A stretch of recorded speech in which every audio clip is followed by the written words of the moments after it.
사도행전 2장 42절부터 47절까지의 말씀입니다. 그들이 사도의 가르침을 받아 서로 교제하고 떡을 떼며 오로지 기도하기를 힘쓰니라.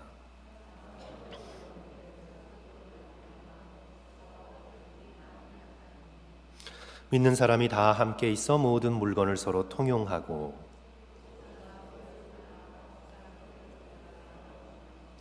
날마다 마음을 같이하여 성전에 모이기를 힘쓰고 집에서 떡을 떼며 기쁨과 순전한 마음으로 음식을 먹고 같이 읽습니다. 하나님을 찬미하며 또 온 백성에게 칭송을 받으니 주께서 구원받는 사람을 날마다 더하게 하시니라. 아멘. 아멘.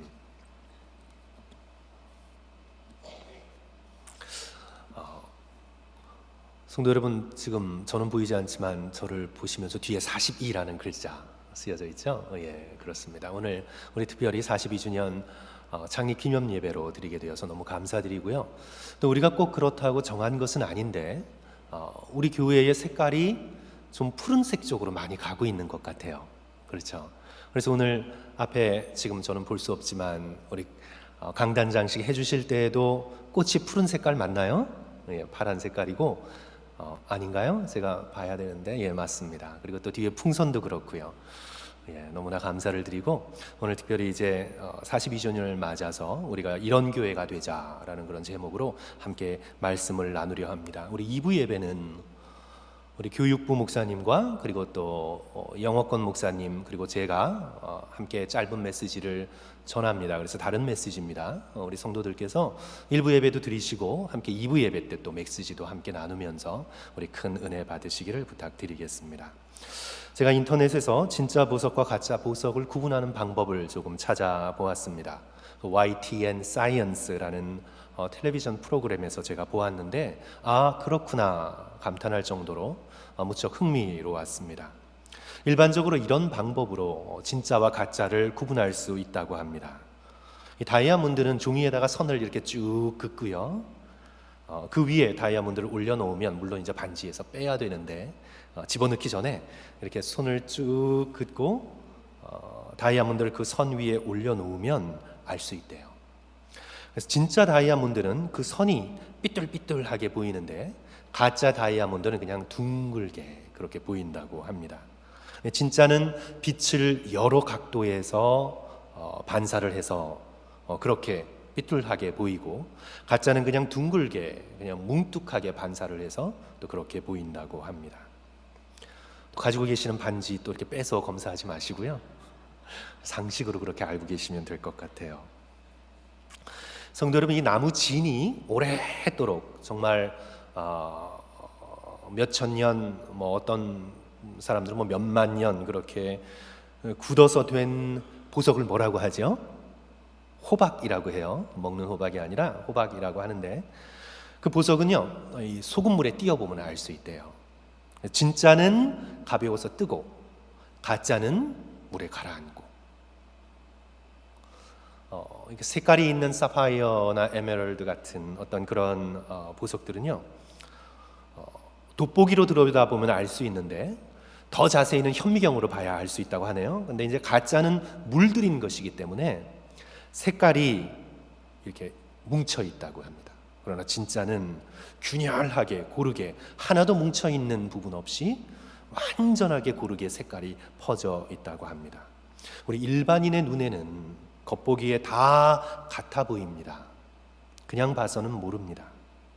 그런데 이런 간단한 테스트로 진짜와 가짜를 어느 정도 구분할 수 있고 정말 더 정확하게 보기 위해서는 보석 감정인과 같은 훈련받은 전문가의 눈에 의해서 진짜와 가짜가 가려지게 되지요. 제가 오늘 이렇게 함께 예배를 드리면서 진짜 보석과 가짜 보석으로 설교를 시작하는 이유는 성도 여러분, 이런 질문을 묻기 위해서입니다. 성도 여러분, 우리는 진짜입니까? 아니면 우리는 가짜입니까? 우리는 정말 예수 그리스도의 제자입니까? 아니면 우리는 그저 겉껍데기의 종교인으로서 겉은 예수님을 믿는다고 하지만 속은 이 세상 사람과 하나도 다르지 않은 그런 가짜이지는 않습니까? 우리 인생의 마지막에 하나님의 불꽃 같은 눈동자가 우리를 바라보실 것입니다. 세상 사람들이 볼 때에는, 또 심지어는 목회자가 볼 때에는, 성도들이 볼 때에는, 저 목사님 진짜 목사다, 저분 진짜 장로님이다, 진짜 권사님이다, 진짜 크리스찬이다, 겉모습을 보고 우리는 그냥 그렇게, 우리의 무딘 눈으로는 그렇게 말할 수 있겠지만, 그러나 불꽃 같은 눈동자로 우리의 모든 겉껍데기를 꿰뚫고 우리의 중심을 바라보시는 하나님 앞에 서게 될 마지막 그날 앞에서, 사랑하는 성도 여러분, 우리는 진정 예수님의 제자일 수 있겠습니까? 마태복음 7장 22절 23절은 그날의 엄중함에 대해서 우리에게 이렇게 말씀하고 있습니다. 그날에 많은 사람이 나더러 이르되 주여 주여 우리가 주의 이름으로 선지자 노릇을 하며 주의 이름으로 귀신도 쫓아내며 주의 이름으로 많은 권능을 행하지 아니했습니까? 우리가 해놓은 일들을 보소서.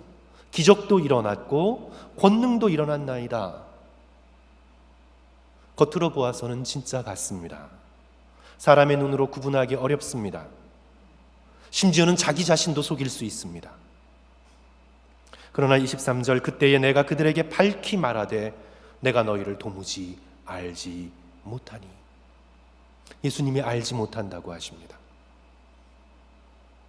우리가 주님을 아는 것도 중요하지만 주님께서 우리를 알고 계시는가, 그것이 너무나 중요하죠. 내가 너희를 도무지 알지 못하노니 불법을 행하는 자들아 내게서 떠나가라. 이 말씀이 우리가 듣기에 불편하지만 결국 심판날에 가짜로 판명날 수 있음을 오늘 우리들에게 경고하고 있는 말씀이지요. 우리는 그래서 이 말씀 앞에 사도 바울께서 말씀하신 것처럼 두렵고 떨림으로 우리의 구원을 이루어 나갈 수밖에 없는 것입니다. 그래서 우리 믿음의 백성의 감정은요, 참 여러 가지예요. 기쁨과 감사와 확신이 있지만 동시에 하나님 앞에 두려움과 떨림의 경건의 모습으로 우리의 구원을 이루어 나가는 것이지요. 그런데 성도 여러분, 개개인의 성도가 진짜일 수도 있고 가짜일 수도 있다면, 그렇다면 그 성도들이 모인 교회도 역시 그럴 수 있습니다. 그렇죠. 우리 개개인의 성도가 진짜일 수도 있고 가짜일 수도 있다면 그 성도들이 모인 교회도 또한 그럴 수 있는 것입니다. 요한계시록 2장 5절을 보시면 부활하신 예수 그리스도께서 이렇게 말씀하십니다. 만일 그러하지 아니하고 에베소 교회를 향하여 회개하지 않으면 내가 네게 내 촛대를 그 자리에서 옮길 것이다. 예수 그리스도의 임재의 촛대가 사라진 교회, 성령이 역사하시지 않는 교회, 겉껍데기는 교회라는 이름을 가졌지만 성도 여러분, 교회일 수 없는 것입니다. 예수 그리스도께서 촛대를 옮기셨는데, 성령께서 그 교회에 계시지 않는데 어떻게 교회일 수 있겠습니까?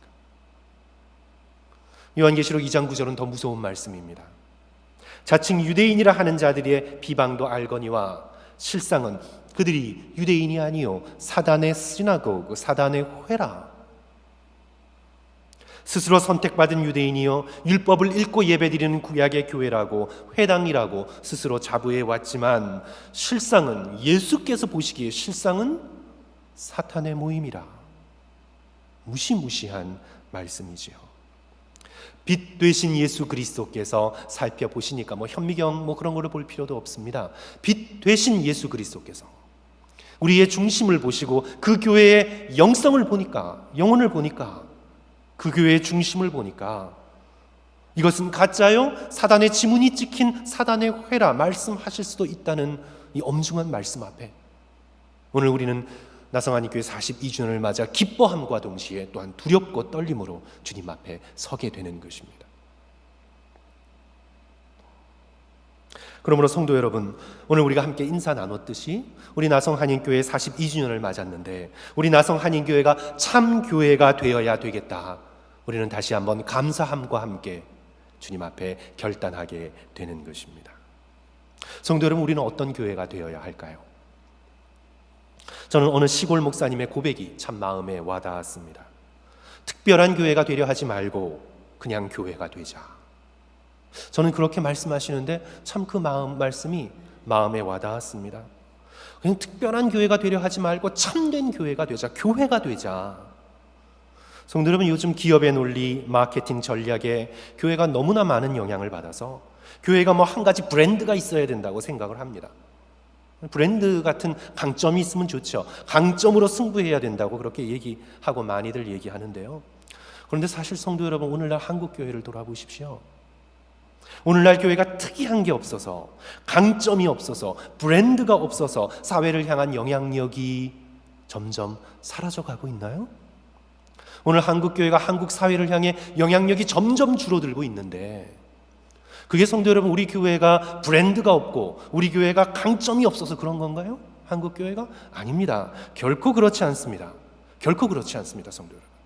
영적으로 눈으로 볼 때 오늘 한국 사회에 한국 교회가 영향력을 잃어버리는 것은 교회가 교회답지 못하기 때문입니다.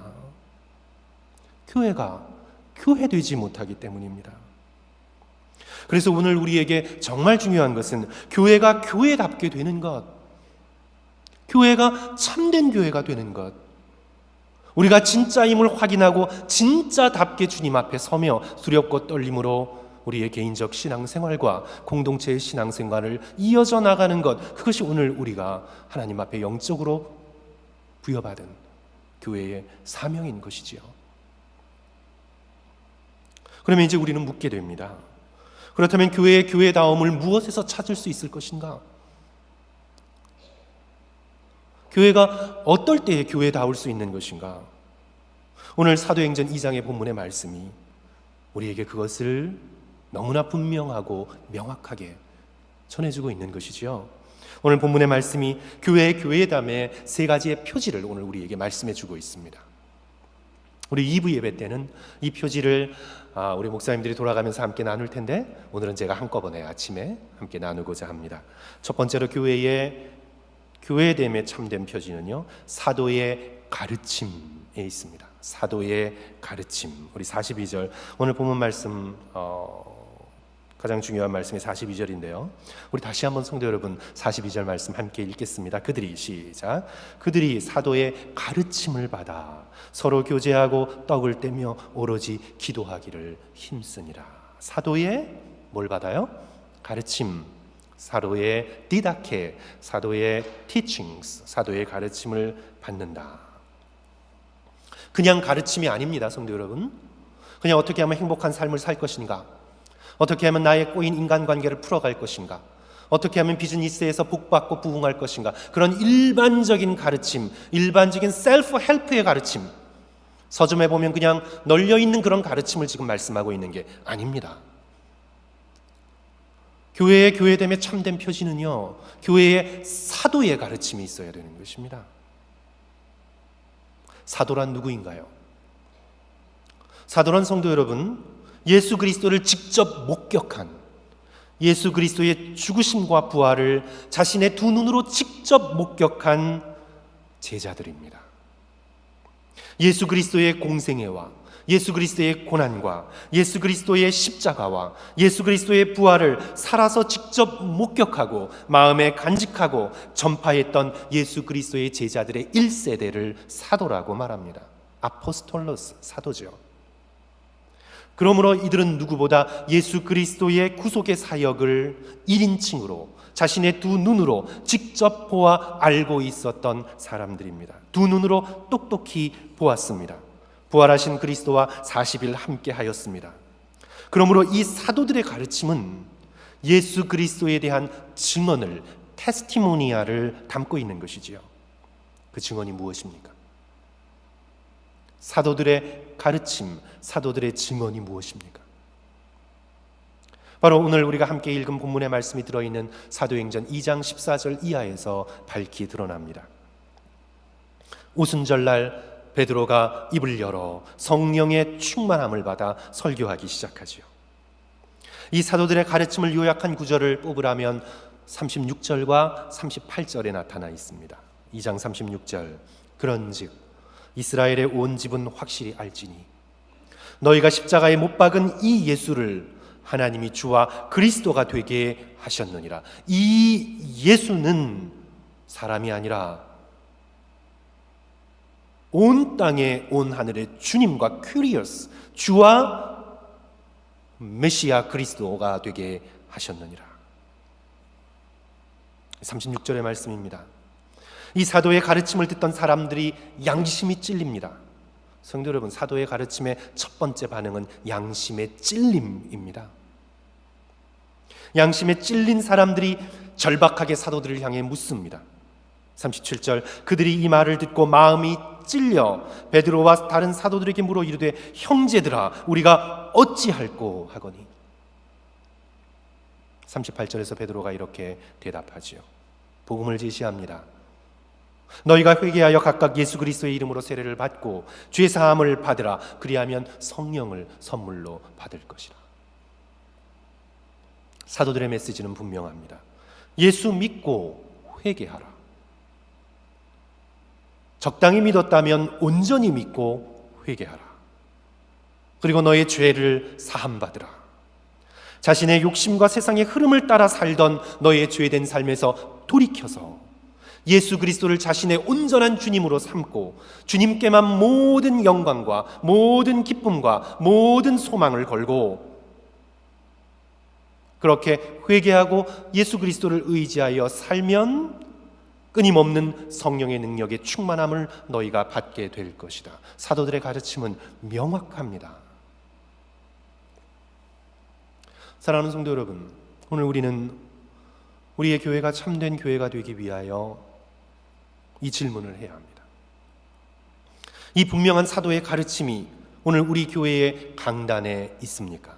설교자인 저 자신도 전하면서 끊임없이 물어야 하고 들으시는 성도들도 들으면서 끊임없이 물어야 합니다. 아니면 혹시 듣는 성도들에게 부담 주지 않기 위하여 듣는 성도들의 기분을 맞추기 위하여 죄된 양심을 찌르는 복음이 아닌 듣기 좋은 위로와 값싼 축복으로 변질된 복음을 전하고 있지 않은지를 성도 여러분 끊임없이 전하면서 들으면서 물어야 합니다. 사랑하는 성도 여러분, 참된 사도의 가르침의 첫 번째 특징은요, 말씀을 들을 때마다 성도 여러분들께서 거룩한 부담감을 가지셔야 합니다. 참된 사도의 가르침은요, 값싼 위로를 그냥 주지 않습니다. 그냥 대강 그렇게 살면 다 잘 될 것이다, 그냥 걱정하지 마라, 아무거나 다 잘 될 것이다, 그렇게 전보는 사람식의 축복을 얘기하고 있지 않습니다. 사랑하는 성도 여러분, 참된 사도의 가르침은 우리에게 진정한 하늘의 축복을 내려주시기 위하여 우리의 땅의 것으로 물든 우리의 죄된 양심을 찌르는 말씀입니다. 그리하여 우리가 어찌할꼬, 이제껏 살아왔던 죄된 삶에서 돌이키는 믿음의 결단을 촉구하는 말씀이어야 하지요. 한 10여 년 전쯤에 우리 평양대부흥 100주년 기념 예배를 상암 월드컵 경기장에서 드렸을 때, 그때 사랑의 교회 옥하는 목사님이 살아계셔서 그때 말씀을 전했는데요, 우리 성도들께서도 기억하시는 분들이 꽤 계실 것입니다. 우리 옥하는 목사님이 뼈를 깎는 회개의 설교를 하셨습니다. 믿기만 하면 구원받는다고 하면 사람들은 아멘 합니다. 믿음만 있으면 하늘의 복도 땅의 복도 다 받는다고 하면 사람들은 두 손을 들고 할렐루야 합니다. 옥 목사님의 말씀입니다. 그러나 행함이 따르지 않는 믿음은 거짓이고 구원도 거짓일 수 있다는 말씀을 하면 사람들의 얼굴이 금방 굳어져 버립니다. 말씀대로 살지 못한 죄를 지적하면 예배 분위기가 순식간에 싸늘해집니다. 그러면서 이제 하나님과 청중들 앞에서 옥 목사님이 이렇게 고백했습니다. 주님, 이놈이 죄인입니다. 자기를 가리키며 주님, 이놈이 죄인입니다. 죄와 회개와 순종 등의 부담스러운 단어는 피했습니다. 설교하면서 피했다는 것이지요. 단 것은 먹이고 쓴 것은 먹이지 않으려는 나쁜 설교자가 되었습니다. 성도 여러분, 이것이 어찌 옥하는 목사님 한 분만의 고백이겠습니까? 저의 고백이고 우리 모두의 고백이기도 한 것입니다. 사랑하는 성도 여러분, 오늘 우리가 42주년 교회의 창립을 기념하면서요, 우리를 살리시는 하나님의 말씀 앞에 우리가 먼저 정직히 서는 그런 교회가 되어야 되겠다 결단할 수 있는 저와 여러분들이 되었으면 좋겠습니다. 회개를 촉구하는, 사도들의 가르침을 두렵고 떨림으로 받을 수 있는 저와 여러분 되시기를 주님의 이름으로 간절히 축원합니다. 아멘이 벌써 안 나오잖아요. 이런 설교를 하면 아멘이 안 나와요. 여러분 복 받으시기 바랍니다. 아멘 하면 할렐루야 이게 나오는데 지금 이런 말씀을 하면 이게 안 나오잖아요. 싸늘하죠. 근데 우리 성도들은 지금 기분이 나빠서 싸늘하신 게 아니고요, 마음속에 참된 아멘을 마음속으로 하시다 보니까 그렇게 되시는 줄 믿습니다. 성도 여러분, 사도들의 가르침이 참된 복음입니다. 하나님께서는 우리를 온전케 해주시기 위해서 우리의 양심을 찌르고, 그리하여 결국 이 세상이 줄 수 없는, 말할 수 없는 하늘의 평안과 참 축복을 우리들에게 가득 부어주시기 위하여 주께서 오늘 우리에게 말씀하고 계시는 것이죠.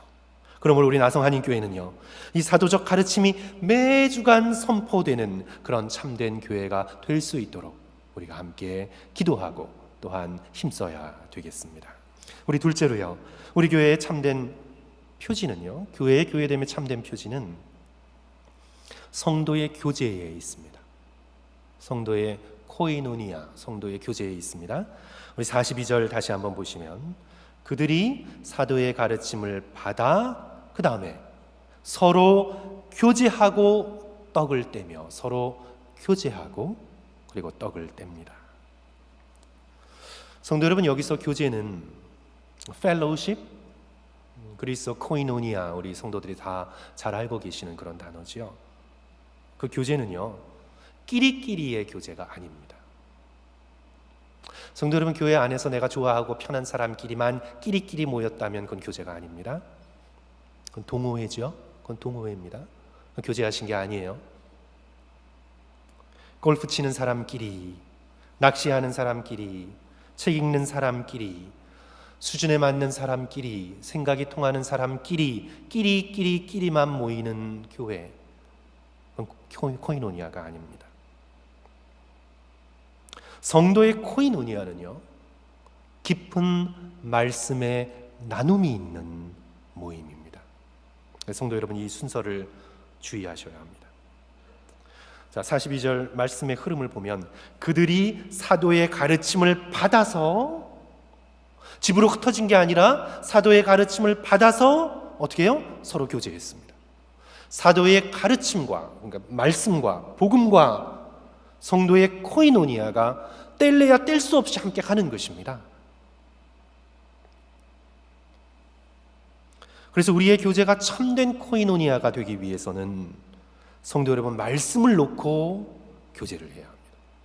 한국의 정치 상황 놓고 얘기할 게 아니라, 사람들의 이런저런 흉보면서 얘기할 것이 아니라, 성도의 진정한 교제가 이루어지기 위해서는 내가 깨달은 말씀, 하나님께서 내게 주신 작고도 소소한 은혜의 순간들을 나누는 것을 통하여 교회는 참된 교회로 되어 나갑니다. 불행히도 어떤 교회들을 보면 끼리끼리 모인 교회들이 너무 많습니다. 새로운 교우들이 비집고 들어갈 틈이 없습니다. 낯선 사람들을 환대하지 못합니다. 그러나 참된 교회의 표지는 살아계신 말씀으로 함께 교제를 나누기에 우리의 모든 신분과 우리의 모든 상황과 우리의 모든 환경들을 뛰어넘어 우리가 말씀을 중심으로 함께 나누는 모임이 활발하게 이루어지는 교회이지요. 성도 여러분, 교제에 있어서 가장 중요한 것이 무엇일까요? 우리 보통 상담학에서 그렇게 얘기를 해서 우리가 도움을 좀 얻게 되는데, 우리의 말씀의 나눔과 교제가 참되고 더 깊게 가기 위해서는요, 두 가지가 굉장히 필요합니다. 상담학에서 참된 어떤 상담이 이루어지고 또 참된 인간관계의 나눔이 이루어지기 위해서는 투명성, 그러니까 transparency, 그 다음에 두 번째가 자기를 노출하는 것입니다. self disclosure, 자기를 노출하는 것이에요. 그러니까 자기 자신에 대한 정직함이 있어야 참된 나눔이 있는 거죠. 트랜스페어런스가 있어야 합니다. 나의 겉껍데기의 어떤 자랑과 보여질 것들만 나누는 교회는요, 그것은 참된 교회가 아니죠. 그것은 자기의 성공을 전시하는 것입니다. 그것은 사람들을 나눕니다. 거기에 들어오지 못한 사람들에게 소외감을 느낍니다.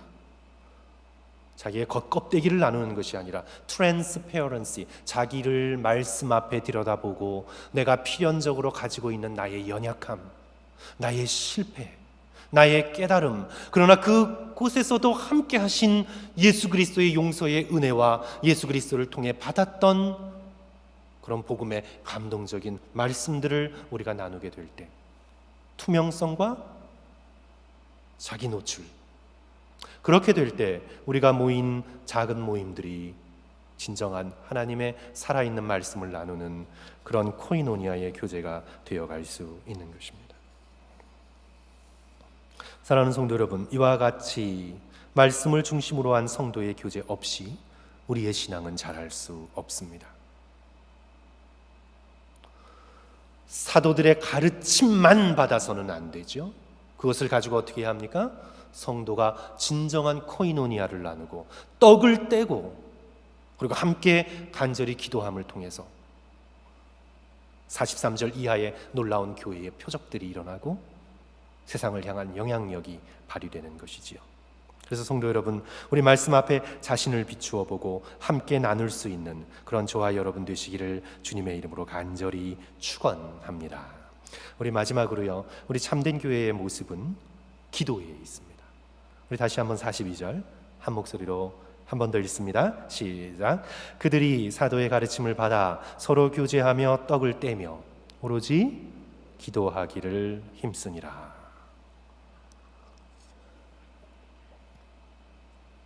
원래 본문에 오로지라는 성경 원문에는 없지만 기도를 강조하기 위해서 우리 한국말 번역에는 들어갔습니다. 오로지 기도하기를 힘쓰니라. 사도행전에서 기도란, 성도 여러분 쭉 살펴보시면 사도행전에서 기도란요, 우리 누가가 누가복음과 사도행전을 쓰면서 강조한 기도란 성령의 능력을 체험하는 통로입니다.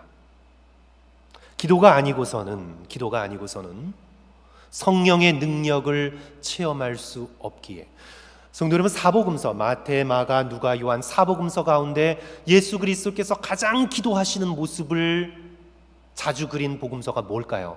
누가복음이죠. 사도행전의 저자인 누가가 함께 쓴 누가복음입니다. 그래서 누가가 예수 그리스도의 사역을 추적하면서 또 보면서 누가가 깨달은 것입니다. 예수 그리스도께서 당신이 하나님의 아들이심에도 불구하고 끊임없이 기도하셨다는 것. 그래야 예수 그리스도의 사역은 예수 그리스도, 성자 예수 그리스도 혼자의 독립된 사역이 아니라 하나님 아버지께 간구하여 성령의 능력을 받아 성령의 능력을 통하여 이 세상 사람들에게 구원의 은혜를 베풀어 주시는 하나님의 구원 사역이었음을 나타내고 있는 것입니다. 이것이 누가복음의, 이 사도행전을 기록한 누가복음의 굉장히 독특한 예수 그리스도의 모습이지요. 기도하시는 예수님. 그래서 이 사도행전에 있어서의 기도란 성령을 체험하는 통로였습니다. 기도하지 않고는 그 어떤 일도 성령의 체험 가운데, 성령의 능력 가운데 이루어질 수 없음을 오늘 본문이 말씀하고 있는 것입니다. 사도행전 1장 14절 보시면 성도 여러분, 약 120명의 무리들이 모여 마음을 같이하여 오로지 기도에 힘썼습니다. 그것이 어떤 사건으로 이어집니까? 결국 오순절 성령의 놀라운 능력으로 이어집니다. 기도가 오순절 성령의 놀라운 강림으로 이어지게 되는 것입니다. 사도행전 4장을 보시면 베드로를 비롯한 제자들이 산헤드린 공의회로부터 협박을 당합니다. 너는 예수 그리스도의 복음을 전파하지 말라고 협박을 당합니다. 예수 그리스도께서 십자가에 달려 돌아가신 지 얼마 되지 않았습니다. 협박을 당합니다. 얼마나 마음이 두려웠을까요? 그러나 사도들이 어떻게 합니까? 믿는 자들에게 전하고 믿는 자들이 함께 모여 간절함으로 기도했더니 사도행전 4장 31절 빌기를 다함에 모인 곳이 진동하더니 무리가 다 성령이 충만하여 담대히 하나님의 말씀을 전하니라. 기도할 때 성령의 충만함을 경험하고 두려움을 이기고 이 세상을 믿음으로 극복할 수 있는 능력을 부여받게 되는 것입니다. 간절한 기도를 통해 성령의 충만함을 체험하게 되는 것입니다. 사도행전 12장을 보십시오. 베드로가 감옥에 갇혔습니다. 그런데 교회가 무엇을 했습니까? 교회의 지도자인 베드로가 감옥에 갇혔어요. 교회가 걱정했습니까? 교회가 회의만 계속해 나갔습니까? 앞으로 어떤 일이 전개될까? 전문가들에게 의뢰했습니까? 지도자가 잡혔습니다. 죽을지도 모르는 상황 가운데 처해 있습니다. 교회가 어떻게 했습니까? 성도 여러분, 사도행전 12장을 보십시오. 12장 5절 이에 베드로는 옥에 갇혔고 교회는 그를 위하여 간절히 기도하더니 그 교회의 간절한 능력으로 성령의 충만함이 경험되고 모든 두려움을 이기고 결국은 그 기도의 능력 가운데 베드로를 얽매이고 있던 쇠사슬이 풀리고 감옥의 문이 열리는 놀라운 기적을 체험하게 됩니다. 성도 여러분, 이 말씀을 통해 오늘 교회의 참된 교회의 지표는 표지는 무엇에 있음을 알게 됩니까? 기도에 있음을 알게 됩니다. 교회의 능력은 기도에 있다는 것을 알게 됩니다. 믿는 성도의 능력은 기도에 있습니다. 성도 여러분, 찰스 스펄전이 그랬나요? 기도는 지렛대이다. 기도는 지렛대입니다. 기도라는 지렛대를 이용하면 어떤 것도 움직일 수 있습니다. 온 마음을 다해 합심해서 기도하면 어떤 환난과 시험도 교회는 견디어낼 수가 있습니다. 저는 기도가 지렛대라는 우리 찰스 스펄전의 그런 비유도 좋지만 저는 요즘 좀 현대 시대니까 우리 교회는 엔진인 것 같아요. 엔진 같아요. 성도 여러분, 기도는 엔진이다. 우리 증기기관차의 발명이 전해지는 얘기로는 그게 얼마나 참인지 모르겠지만 증기기관차의 발견이 이렇게 난로에 물을 끓이고 있다가, 그렇죠? 물의 수증기가 주전자를 들썩들썩하게 하는 것을 보고 그 수증기의 힘을 발견하게 되고 증기기관차의 엔진을 만들게 되었다는 그런 이야기가 있죠. 그렇습니다, 성도 여러분.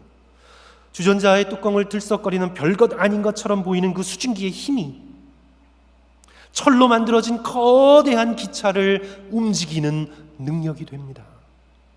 기도란 그런 것입니다. 우리의 부모님들이 자녀를 위해 기도할 때 그 기도의 능력이 그런 것입니다. 아무것도 할 수 없다고 생각되는 연로하신 권사님들이 무릎 꿇고 교회를 위해 기도할 때 교회가 움직이는 것입니다. 기도의 능력이란 그런 것입니다. 기도할 때 성령의 능력이 우리의 마음을, 주변의 환경을 움직이고 변화시켜 주시는 하나님의 능력이 됩니다. 저는 우리 나성한인교회 중보기도회 팀이 있어서 우리 매주일 1층에서 은혜로운 예배를 위해 함께 기도하고 중보하고 계심을 늘 감사드리고 있습니다. 그러면서 큰 힘을 얻고 있습니다.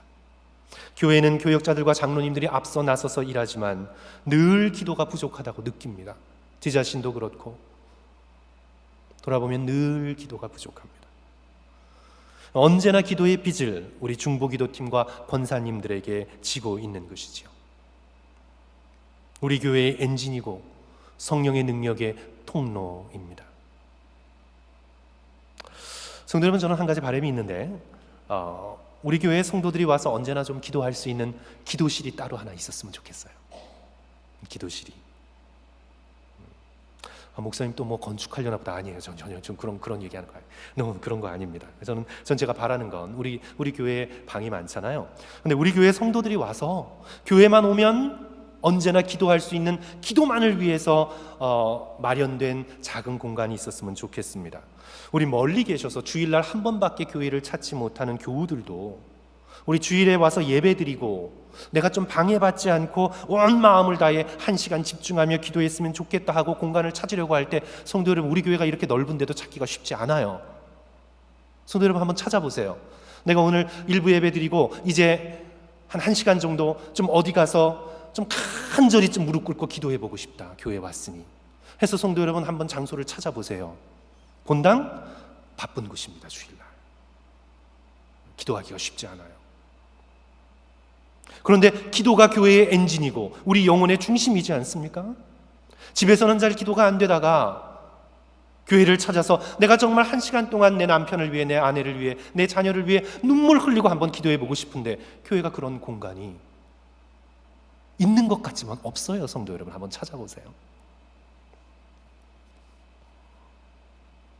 그래서 기도만을 위해 떼어놓은 공간이 있어서 그곳에서 간절히 기도하여 참 그것이 우리 나성 한인교회의 영적 엔진이 되고 그리하여 우리 교회로 더욱 교회되게 하는 그런 성령의 충만함을 체험할 수 있는 그런 장소가 정말 우리 교회에 있었으면 좋겠다. 그런 바람이 있습니다. 우리 2018년 우리 전반기의 말씀 캠페인도 그렇고요. 우리 목회의 강조점도 그렇고 우리 2018년 사랑하는 성도 여러분 우리 모두 열심히 기도하는 한 해가 됩시다. 우리 정말 열심히 기도하는 한 해가 됩시다. 그리하여 성령의 충만함을 경험하고 하나님께서 주시는 성령께서 채워주시는 확신과 평안 가운데 우리가 당한 여러 가지 도전들을 이겨나가는 그런 2018년이 되시기를 주님의 이름으로 간절히 축원합니다. 성도로 말씀을 맺습니다. 이렇게 사도들의 가르침에 집중하고 성도의 코이노니아를 나누고 성찬의 떡을 떼고 간절함으로 기도하니 교회를 통해 어떤 역사가 벌어집니까? 43절 보십시오. 기사와 표적이 일어납니다. 인간으로 이룰 수 없는 놀라운 능력이 증거됩니다. 43절 사람마다 두려워하는데 사도들로 말미암아 기사와 표적이 많이 나타나니 그렇게 성령이 충만해지니 자기의 소유를 자기의 것이라고 주장하지 않습니다. 즐거운 마음으로 물건을 나누기 시작합니다. 44절 45절 믿는 사람들이 다 함께 있어 모든 물건을 서로 통용하고 재산과 소유를 팔아 각 필요에 따라 각각 나눠주며 성도 여러분 이런 뜨거움과 감격이 있으니 이런 교회에 당연히 모이기 좋아하죠. 이런 뜨거움과 나눔의 감격이 있는데 누가 이런 교회에 모이지 않을 수 있겠습니까? 46절 날마다 마음을 같이하여 성전에 모이기를 힘쓰고 집에서 떡을 떼며 기쁨과 순전한 마음으로 음식을 먹고 그러니까 주변 사람들에게 그런 교회 되어 보십시오. 주변 사람들에게 어떻게 주변 사람들이 뭐라고 합니까? 손가락질합니까? 저 교회라고 손가락질 하나요? 그런 교회가 되어 보십시오. 교회 사람들이 어떻게 합니까? 칭찬합니다. 칭송을 듣습니다. 당연히 교회가 부흥하게 됩니다. 47절 하나님을 찬미하며 온 백성에게 칭송을 받으니 사랑하는 성도 여러분 우리 나성 한인 교회는요 이 주변의 사람들에게 칭송받는 교회가 되어야 합니다. 손가락질 받는 교회가 되면 안 됩니다. 우리 나성 한인 교회는 이 엘세로느 지역에 칭찬받는 교회가 되어야 합니다. 우리 한국 동포들에게 우리 나성 한인 교회는 칭찬받는 교회가 되어야 합니다. 그리하여 주께서 구원받는 사람을 어떻게 해요? 날마다 더하게 하시니라. 아멘. 사랑하는 성도 여러분 우리가 복음의 말씀을 힘써 배우며 말씀을 중심에 놓고 함께 깊이 교제하며 더욱 기도하기를 힘쓸 때 우리 교회가 교회다움을 회복하게 될 것입니다. 그리고 하나님께 영광 돌리고 사람들에게 칭찬 들으며 크게 부흥하는 우리 나성 한인 교회 되시기를 주님의 이름으로 간절히 축원합니다. 우리 함께 기도하겠습니다.